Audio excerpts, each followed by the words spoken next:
are looking at the last 48 hours of seismic activity in North and Central America, as well as the northern half of South America, with the number of reported earthquakes on a continuous rise since a stream of solar wind catapulted by multiple CMEs in rapid succession, causing these earthquakes not just in weaker parts of the Earth's crust, but also earthquakes that are very rare and don't tend to happen in places that we've seen them happening over the last couple days. This includes a massive outbreak still ongoing in Puerto Rico, multiple 6.0 earthquakes along the Chile fault line, a massive swarm near the Hunga Tonga volcano, New Caledonia, Fiji, and Tonga itself, not to mention the largest earthquake to strike northeastern Canada in over 33 years, a 5.5. Oh yeah, and did I mention the near 7.0 earthquake on Easter Island, followed by aftershocks of 6.0, 5.9, and 5.7. For those of you that don't know, Easter Island is a special territory in Chile in the southeastern Pacific Ocean, most famous for its 1,000 extent monumental statues called Moi, which were created by the Rapa Nui tribe, a tribe that once lived on this island. There are many disagreements about why these statues were created or what they exactly mean, but many people call this the South Pacific's version of the Georgia Guidestones. Even though the Georgia Guidestones came after these monuments, that name has been dubbed for the island based on the mystery surrounding these things, because it is insane that there's over 1,000 of these and no one knows what they mean. So it's a little odd that we're getting these strong earthquakes within the same week that the Georgia Guidestones were demolished.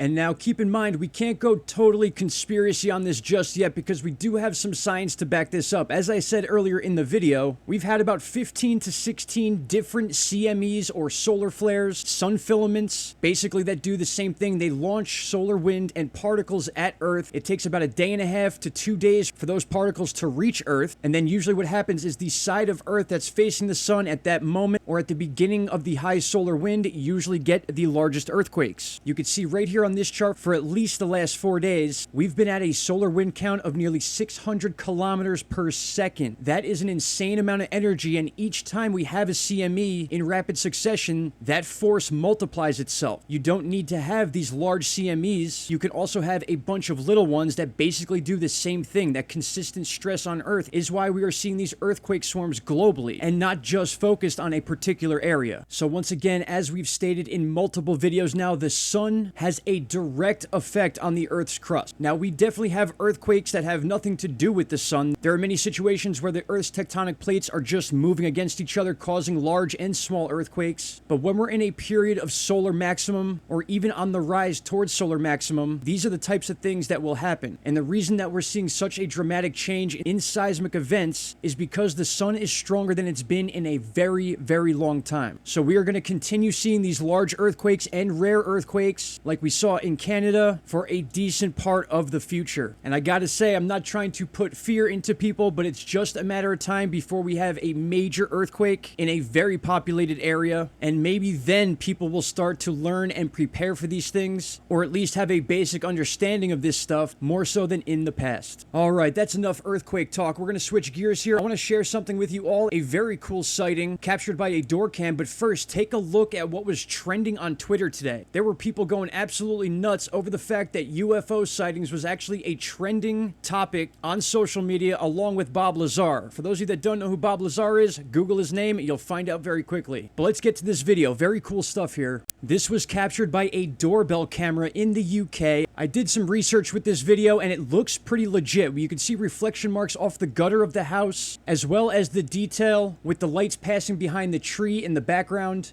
and then making its way to the open sky where we could watch these what look like orbs possibly flying together. It could be one solid object, but you kind of see some of the lights change their positions and that lead light actually moves out towards the front. Now, of course, my spidey senses kick in and I wonder if this could be a set of helicopters. You can see a slight twinkle, but that could be the pixelation of the doorbell cameras. They're not the best cameras, but when there's things moving across the sky, 9 times out of 10, this is how we get our meteor videos as well on American Meteor Society. already. So they are very reliable sources of information, and sometimes we catch some cool stuff like this. Now, like I said, this video is out of the UK, and from some of the research I did, even though it was being featured today on Twitter, it's actually from October of 2021. I have not personally seen this video yet, but it is very intriguing. And although I thought about these possibly being helicopters, how often do you see a set of 3 helicopters flying through a suburban area in the middle of the night? Not too often. And not only that, but I'm assuming people in the area would have heard the noise of these helicopters. There was quite a comment section about this, including people from the UK who have been reporting seeing these things for years. Adding a little bit of speed to this clip, you can kind of see these orbs morphing as they move across the sky. One of the most common shapes we see when it comes to UFO sightings or unidentified objects is that triangle, the 3 lights. And sometimes you get that light in the middle, which is often confused for some advanced military jet or plane that some researchers claim is in existence and man-made, but clearly we don't see that middle light here, and this is actually one of the more popular videos to come out of the UK in the last 5 to 10 years. I will have this linked in the description box so you guys can go check it out yourselves or replay it right here on this video. Expect to see a lot more of this content on the channel in the coming days and weeks. We've got some projects coming out with other big YouTube channels that research the UFO phenomena, and I'm very excited to be a part of that. But for now, that is the end of this video, my friends. I want to thank you all for taking the time to be here. I appreciate each and every one of you. Shout out to Canada, and I will see you all in the next video. Take care. Bye-bye. Stop right there, my friends. If you have not already, click that subscribe button, and don't forget to hit the bell icon. Click all, and you will get all notifications from this channel. And trust me, you won't be disappointed.